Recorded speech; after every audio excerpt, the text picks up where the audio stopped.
when we get into the sea, there's this sort of sense of like ease and sort of connection.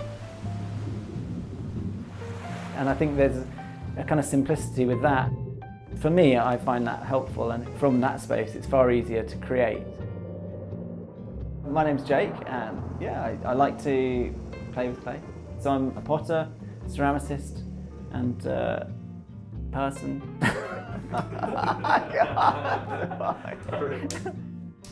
So here we are in Porthleven, which is down in Cornwall on the south coast. And so I've been here for sort of 20 years and kind of juts out into the Atlantic, so we get a lot of waves here, and that's really the thing that kind of caught my eye. I sometimes think to myself, I go out fishing, but I'm fishing for ideas, for ceramics.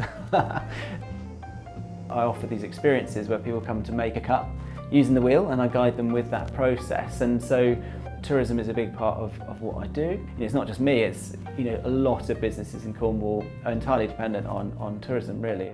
Those people coming down and staying in a property, they're going off and doing things in the daytime, so they're coming to experience, or friends of mine have a surf school, so they're going off and doing these things, and they're probably going to have a cup of coffee, they're probably going to have a bit of lunch, they're probably going to have a beer at the end of the day. So how that falls out into the local economy, it's a little bit hard to really quantify, but it's undoubtedly huge within Cornwall. And I think that brings with it some aspects that can be controversial. So people living in Cornwall sometimes talk about people coming into the county and feeling uncomfortable around some of those things, antisocial behaviour, things like this. So if that's not looked at, then I think it could exacerbate undertones of tourism in Cornwall is not a good thing.